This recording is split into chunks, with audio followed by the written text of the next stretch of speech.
I'm Steve Morgan. I'm a shooting producer-director for television. So that means I'm on location, filming, operating the camera, and interviewing, asking the questions. You do a little bit of everything for that job. You know, you're doing the technical side of things and you're doing the editorial side as well.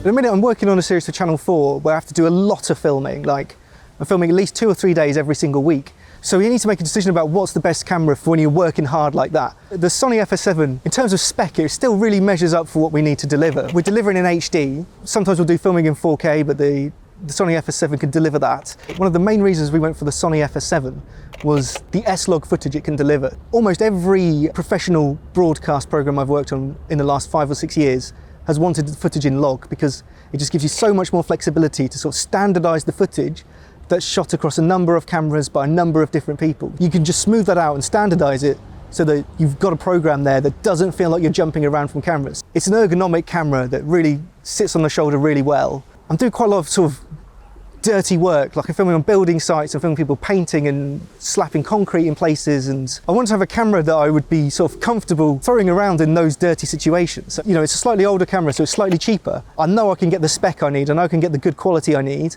but I'm not worrying that I've got 12 grand on the line when I'm dangling off some scaffolding. I'm not scared about putting it where I need it to be for that actuality. So that's why I went for the FS7 this time. It hits all the specs you need, but I'm just not worrying about it when I'm in the thick of it.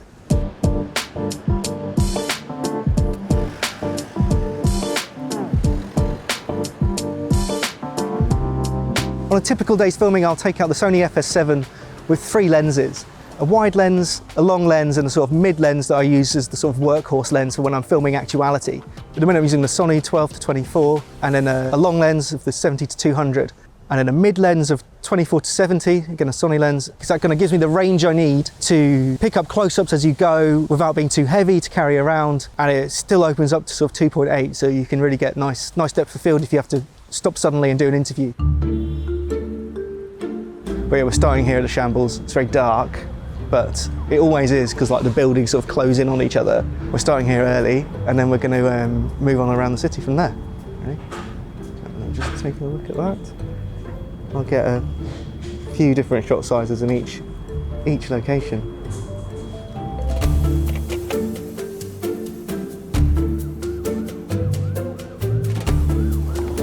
So I'm going to get it down low on the deck and shoot down low just to get a different angle on it.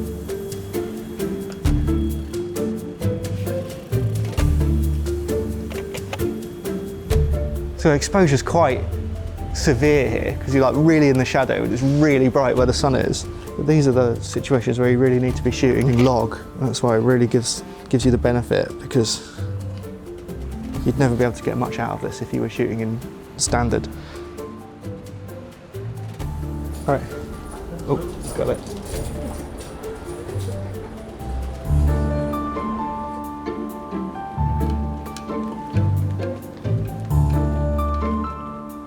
I'll try and do a shot where I get some of these old bricks in the foreground of the shot and a bit of the old shops going into the distance. But ideally, I'll frame out the big Greg sign that's right at the end of the street.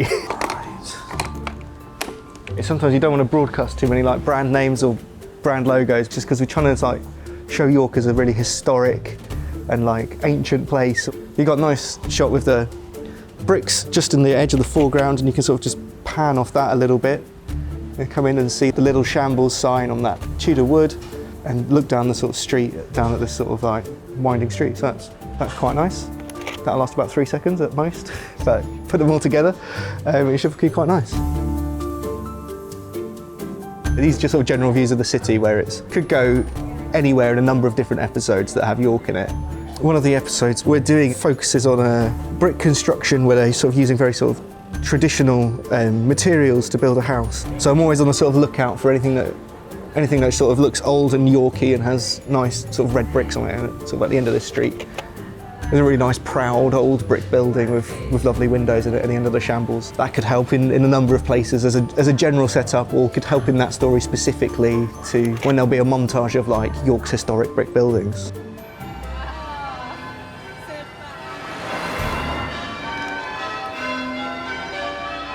My personal style for shooting general views and the style for this particular production is quite formal, it's quite traditional.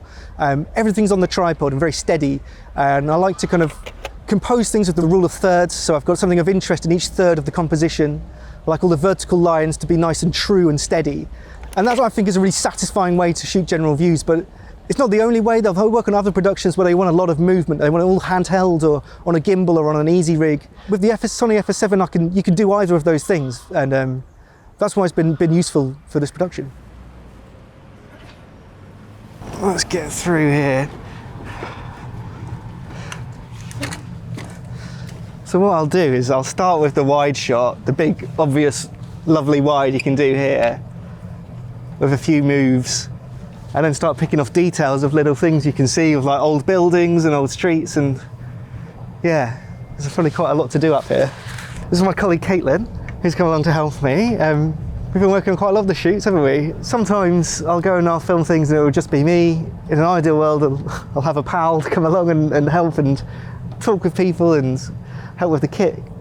I'm on the 12 to 24, so it's the widest lens I've got. It is really wide, even on the FS7, which isn't full frame. For a place like this, like, actually the thing you're really interested in is big and amazing, but actually, because we're not making a show about like the Minster, it's kind of just to introduce York in general. I don't need to spend time getting loads of details of it or like getting really close to it and getting wide shots from the ground of it. I think all these city ones will work for that. So let's have a look.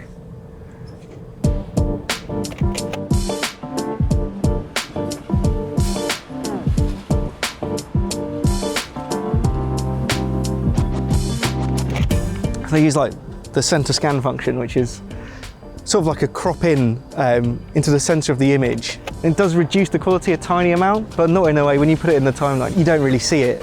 And it just pushes you that little bit closer so I can see some of these chimneys and these rooftops and some of the fine detail on the stonework of the Minster all in one shot. So when I'm going to do GVs of a new location or a new city, I try and do as much research beforehand, before I get there, to really speed up the process. So I'll try and look on Google Street View to look at the interesting places that might work, where there's going to be space, where it's going to look good, but there is space to kind of put a tripod up.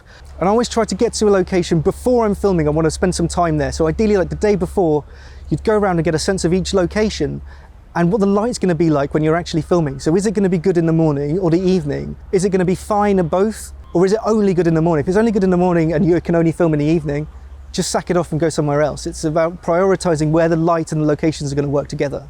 The time of day for filming for like general views and exteriors is really important, because the light early in the morning and late in the evening is just much softer, much more beautiful. It really lights up the spaces a lot better, because what you get is when that light hits a building or a landscape, it lights it up and kind of makes it 3D. It's sort of, you get a grade from what's lit and what's in shadow.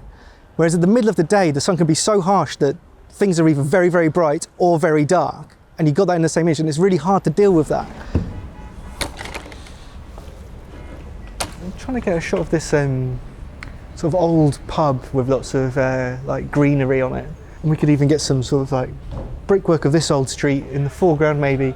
The problem is there's like a massive car parked on the double yellow lines right in front of it. We can try and work around that and do a sort of detailed shot pointing up a little higher. Or we might have to go in and ask them and see if they know whose car that is and if they'll move it for us. But yeah, I'm going to set up and we'll try and do a shot above the ground floor, showing like the old bricks and the foliage.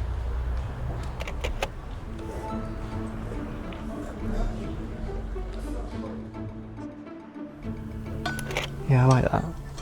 I think this is actually the best time of day to be here. And a lot of the streets here is so dark in them that when you see something bright in the distance, you can't sort of expose for them both very easily. But this one, the sun is hitting this white building with such force. It's sort of lighting up the rest of the street. This is a time of day where, you know, maybe when the sun is slightly higher and it's more above that house, you wouldn't quite get that lift in the rest of it.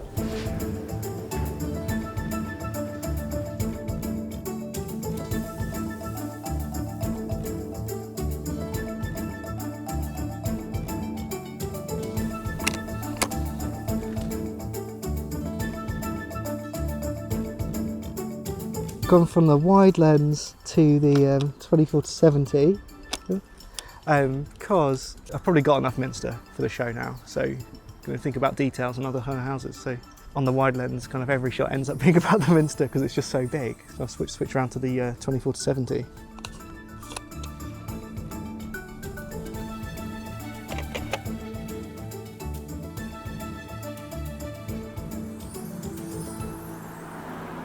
So I'd say if you're looking to break into broadcast television, a good way to do it is to think about programs you like. So when you watch something and you enjoy it, look at who's made it, watch the credits, see which company has made it, send them an email, get in touch, and tell them why you like it and what you want to do. It won't always work, you won't always get a response, but sometimes you will, and sometimes by putting yourself out there, you'll get the meetings you need that will turn into opportunities. So it's all about being proactive. Like, no one's going to look at your CV if you haven't got experience and say, we're going to employ you. You've just got to force it on them. You've got to keep the timing, you've got to keep pressing. But yeah, be proactive and you'll get an opportunity. Thank you for watching, and be sure to subscribe to MPB's YouTube channel for more videos.